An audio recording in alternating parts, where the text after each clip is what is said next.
আসসালামু আলাইকুম। পাবনা এডার নার্সিং ইনস্টিটিউটের পক্ষ থেকে অনলাইন ক্লাসে তোমাদের স্বাগতম। আমি আজকে ক্লাস করব হচ্ছে ফার্স্ট ইয়ারদের। সাবজেক্ট হচ্ছে যে অ্যানাটমি অ্যান্ড ফিজিওলজি, আর টপিক হচ্ছে যে female reproductive organ. Female reproductive অর্গানে আমি হচ্ছে গত ক্লাসে যেটা পড়াচ্ছি সেটা হচ্ছে ফ্যালোপিয়ান টিউবস। এটা হচ্ছে মোস্ট ইম্পর্ট্যান্ট। শর্ট নোট হিসেবে ম্যাক্সিমাম টাইমই কিন্তু হচ্ছে ফ্যালোপিয়ান টিউবটা পরীক্ষাতে এসে থাকে। আমি আবারও বলছি, আবার এমসিকিউ হলে কিন্তু ফ্যালোপিয়ান টিউব থেকে এমসিকিউ হয়ে থাকে বেশি। আর আমি আজকে যেটা পড়াবো হচ্ছে ফিমেল রিপ্রোডাক্টিভ অর্গানের মধ্যে, সেটা হচ্ছে ওভুলেশন আর হচ্ছে মিনিস্ট্রুয়াল সাইকেল। এখান থেকে ডেফিনেশন আকারে ওভুলেশনটা আসে অনেক সময়, মিনিস্ট্রুয়াল সাইকেলটা ওইভাবে আসে না, কিন্তু মিনিস্ট্রুয়াল সাইকেল যে ফেজ আছে তিনটা, সেই ফেজ এমসিকিউ আকারে অনেক সময় আসে। তো ওভুলেশনটা একটু ইম্পর্টেন্ট এখানে জানার জন্য আর কি এটা বলা। তো ওভুলেশন আর ফার্টিলাইজেশন, ইমপ্ল্যান্টেশন, এগুলা কিন্তু ইমপ্ল্যান্টেশনটা আছে, ওভুলেশন আর ফার্টিলাইজেশন এই দুটার কিন্তু ডেফিনেশনটা হচ্ছে পরীক্ষাতে ম্যাক্সিমাম টাইমে আসে। কালকে মানে একজন স্টুডেন্ট জিজ্ঞেস করছে যে ম্যাম রিপ্রোডাক্টিভ সিস্টেমের হচ্ছে কোন কোন টপিকগুলো পড়াইছেন।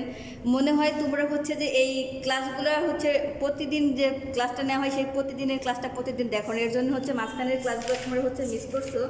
আর এর জন্যই শুধু বারবার একটা প্রশ্ন আসছে যে ম্যাম রিপ্রোডাক্টিভ সিস্টেমের কোনগুলো পড়াইছেন। আমি আবারও বলছি, রিপ্রোডাক্টিভ সিস্টেমের যেগুলো পড়ানো হয়েছে ইম্পর্টেন্ট যে টপিকগুলো, সেটা হচ্ছে যে প্রথমে যেটা পড়ে সেটা হচ্ছে মেল রিপ্রোডাক্টিভ অর্গান, সেটা ইন্টারনাল অ্যান্ড হচ্ছে এক্সটার্নাল।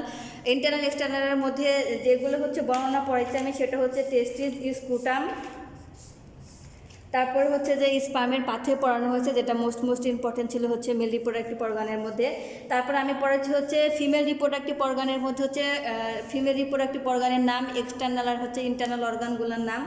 তারপরে হচ্ছে পড়ানো হচ্ছে ওগুলোর মধ্যে যে ইউটের ভালভা আছে, ভালভা হচ্ছে যে ফিমেল এক্সটার্নাল অর্গান, সেই ভালভা। তারপর হচ্ছে ভালভার যে কম্পোনেন্টগুলো আছে সেই কম্পোনেন্টগুলোর হচ্ছে নাম পড়ানো হয়েছে। তারপর হচ্ছে মোস্ট ইম্পর্টেন্ট যেটা, সেটা হচ্ছে ইউটেরাস। ইউটেরাস কিন্তু শর্ট নোট আকারে হচ্ছে পরীক্ষাতে থাকে, এছাড়াও আলাদা আলাদা খণ্ড আকারে হচ্ছে কিউতে থাকে। তো ইউটেরাসের অনেকগুলো পার্টস, ইউটেরাস কি, তারপর হচ্ছে ইউটেরাসের যে লেয়ার্সগুলো আছে, ইউটেরাসের যে পার্টসগুলো আছে, তারপরে সাপোর্ট আর হচ্ছে লিগামেন্টস যেগুলো আছে ইউটেরাসের যে ফাংশনগুলো আছে সেগুলো পড়ানো হয়েছে। আর যেটা সেটা হচ্ছে ফ্যালোপিয়ান টিউব। তবে ফিমেল রিপ্রোডাক্টিভ অর্গানের মধ্যে হচ্ছে যে ইউটেরাস, ফ্যালোপিয়ান টিউব, এই দুটা কিন্তু মোস্ট ইম্পর্ট্যান্ট।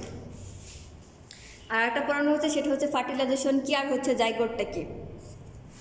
তো আজকে যেটা পড়াবো সেটা হচ্ছে ওভুলেশন। ওভুলেশনটা কি, ফার্টিলাইজেশন, তারপর হচ্ছে ওভুলেশনটা হচ্ছে maturation of the Graafian follicle, মানে গ্রাফিয়ান ফলিকুলের একটা পর্যায়ে ম্যাচুরেশন হওয়ার লাস্টের দিকে যে পর্যায়টা।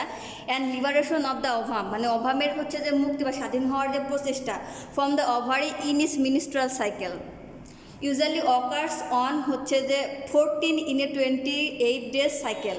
মানে সাইকেলটা যদি 28 দিনে হয়ে থাকে, তাহলে 14 দিনের মাথায় হচ্ছে যে গ্রাফিয়ান ফলিকুলটা ম্যাচুরেশন হয়। সেই গ্রাফিয়ান ফলিকুলটা চেষ্টা করে যে ওভারি থেকে ওভাম আকারে হচ্ছে নিষ্কৃত হওয়ার বা বের হয়ে আসার।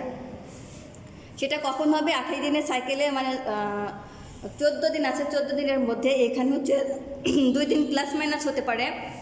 তো এটা হচ্ছে ওভুলেশন। ওভুলেশনটা কি, সেটা হচ্ছে যে 28 দিনের সার্কেলের মধ্যে 14 দিনের মধ্যে যে গ্রাফিয়ান ফলিকুলটা ম্যাচুরেশন হয়, ম্যাচুরেশন হওয়ার ফলে সেটা হচ্ছে ওভাম আকারে ওভারি থেকে বের হয়ে আসাটাই হচ্ছে যে সেই প্রসেসটাই হচ্ছে যে ওভুলেশন। আর cycle that control by the hypothalamus of the brain is called ovulation.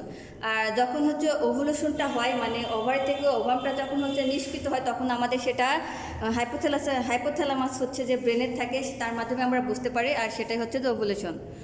তো ওভুলেশন থেকে ডেফিনেশনের আকারে আসে, আর এমসিকিউ আকারে যদি আসে তাহলে এরকমটা এখানে দেখুন নির্দিষ্ট ডেট দেওয়া আছে 28 days হলে, সেখানে হচ্ছে যে মানে হচ্ছে 14 days।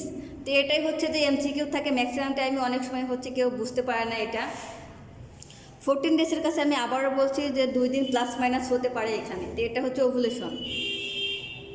আর গত ক্লাসে যে ফার্টিলাইজেশন পড়াইছিলাম, সেই ফার্টিলাইজেশনটা কিন্তু হচ্ছে যে অ্যাম্পুলাতে হয় ফ্যালোপিয়ান টিউবের, যেটা হচ্ছে ম্যাচুরেশন স্পার্ম আর হচ্ছে ম্যাচুরেশন অভাবের যে মিলন হওয়ার যে প্রসেসটা, সেটা হচ্ছে ফার্টিলাইজেশন।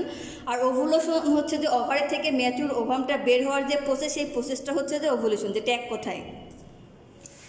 আর মিনিস্ট্রাল সাইকেল কি, এবার হচ্ছে যে মিনিস্ট্রাল cycle the reproductive system of women's, হচ্ছে যে মেয়েদের রিপ্রোডাক্টিভ সিস্টেমের মধ্যে একটা, যেটা শো রেগুলার সাইক্লিক সেন্স, মানে হচ্ছে সাইক্লিক যে সেন্সটা হয়, that may be regarded as periodic preparation for fertilization and হচ্ছে প্রেগনেন্সি। ওভুলেশনের পর হচ্ছে যে যেটা হয় সেটা হচ্ছে মিনিস্ট্রাল সাইকেল। ওইখানে হচ্ছে যে 14 দিনের মধ্যে হচ্ছে যে ওভারে থেকে একটা ম্যাচিওর হচ্ছে যে ওভামটা বের হবে। বের হওয়ার পরে যে রিপ্রোডাক্টিভ সিস্টেম যে হচ্ছে মেয়েদের মধ্যে যে একটা নির্দিষ্ট সময় পর পর যে সাইকোলজিক্যাল চেঞ্জ হয়, এখানে হচ্ছে যে ম্যাচুরেশন ওভামটা কিন্তু অপেক্ষায় থাকবে কখন একটা ম্যাচিউর হচ্ছে স্পাম আসবে। সে অপেক্ষায় থাকতে থাকতে যখন তার হচ্ছে মেয়াদ উত্তীর্ণ হয়ে যায়, একটা ম্যাচিউর পাম আসে না, তখনই সেটা হচ্ছে মিনিস্ট্রাল আকারে বের হয়। যে হচ্ছে যেখানে একটা ম্যাচিউর ওভামটা ওয়েট করে preparation for fertilization and pregnancy, মানে সেই ম্যাচিউর ওভামটার স্পামটা যে ফার্টিলাইজেশন হওয়ার পরে যে একটা জায়গট তৈরি করার পরে যে প্রেগনেন্সি হবে, সেটার অপেক্ষাতেই থাকে যে পিরিয়ডিক প্রিপারেশন, মানে একটা নির্দিষ্ট পিরিয়ড পর পর তার সেই প্রিপারেশনটা নিয়ে আসে, কিন্তু সেটা থাকে না, তখনই সেটা মিনিস্ট্রাল আকারে বের হয়ে যায়। এটাই হচ্ছে মিনিস্ট্রাল সাইকেল। আর মিনিস্ট্রাল সাইকেলটা হচ্ছে যে 3 ধাপে সম্পূর্ণ হয়ে থাকে। একটা হচ্ছে মিনিস্ট্রেশন ফেজ, এখানে ফেজের দেখো ডিউরেশন দেওয়া আছে, যে ডিউরেশনগুলো অনেক সময় হচ্ছে এমসিকিউতে এসে থাকে। তো মিনিস্ট্রেশন ফেজের হচ্ছে ডিউরেশন হচ্ছে প্রথম 4 দিন, মানে প্রথম দিন থেকে হচ্ছে 4 দিন পর্যন্ত এই ডিউরেশনটা থাকে এই ফেজের। তারপর হচ্ছে 2 নম্বরটা হচ্ছে পলিফারেটিভ ফেজ। পলিফারেটিভ ফেজ হচ্ছে মাঝখানেরটা, যার ডিউরেশন থেকে হচ্ছে 5ম দিন থেকে হচ্ছে 14 দিন পর্যন্ত পলিফারেটিভ ফেজটা থাকে। এই পলিফারেটিভ ফেজে কিন্তু হচ্ছে আমাদের হচ্ছে ওভুলেশনটা সম্পূর্ণ হয়ে থাকে। আর লাস্টের যে ফেজটা সেটা হচ্ছে সেক্রেটারি ফেজ। সেক্রেটারি ফেজটা হচ্ছে 15 দিন থেকে হচ্ছে 28 দিন পর্যন্ত হচ্ছে থাকে, মানে লাস্টের দিন 15 দিন হচ্ছে যে সেক্রেটারি হচ্ছে ফেজ থাকে। তো এই হচ্ছে যে মিনিস্ট্রাল ফেজের ডিউরেশন ছিল। তারপরে হচ্ছে যে মিনিস্ট্রেশন যে হয় সেখানে কিছু হরমোনাল ব্যাপার থাকে। তো যে হরমোনগুলো রেসপন্সিবল মিনিস্ট্রেশনের জন্য সেগুলো হচ্ছে যে হরমোন রেসপন্সিবল মিনিস্ট্রেশন। সেই হরমোনগুলো হচ্ছে 5টা হরমোন। সেই হরমোনগুলোর প্রথম হচ্ছে গোনাডোট্রপিন হচ্ছে রিলিজিং হরমোন। প্রথমটাই হচ্ছে গোনাডোট্রপিন রিলিজিং হরমোন।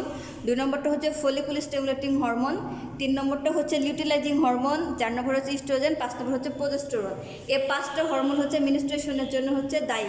মাঝখানে যদি মিনিস্ট্রেশন থেকে প্রশ্ন থাকে তাহলে হয় মিনিস্ট্রেশনের ডেফিনেশনটা থাকে, আর হচ্ছে হরমোন যে কোন কোন হরমোনগুলো হচ্ছে রেসপন্সিবল ফর হচ্ছে মিনিস্ট্রেশন, এই হরমোনগুলোর নাম থাকে। আর যে ফেজটা থাকে সেই ফেজটা এসকিউ তো অনেক সময় 3টা নাম আসে, কিন্তু ডিউরেশনগুলো ম্যাক্সিমাম টাইমই হচ্ছে এমসিকিউতে অ্যাড করা হয়। এই হচ্ছে আজকে হচ্ছে ফিমেল রিপ্রোডাক্টিভ অর্গানের যে কন্টেন্টগুলো ছিল সেই কন্টেন্টগুলো হচ্ছে ওভুলেশন কাকে বলে, তারপর হচ্ছে মিনিস্ট্রাল সাইকেলটা কাকে বলে, মিনিস্ট্রাল সাইকেলের যে 3টা ফেজ আছে সেই ফেজের নাম প্লাস তাদের হচ্ছে ডিউরেশন, কোন ফেজের ডিউরেশন কতদিন, আর যে হচ্ছে হরমোনগুলো রেসপন্সিবল মিনিস্ট্রেশনের জন্য সেই হরমোনগুলোর নাম বললাম। এই হচ্ছে আজকের হচ্ছে কন্টেন্ট ছিল ফিমেল রিপ্রোডাক্টিভ অর্গানের মধ্যে। আশা করি খুবই সংক্ষিপ্তভাবে আজকে আমি বোঝানোর চেষ্টা করছি। সবাই ভালো থাকবে, সুস্থ থাকবে।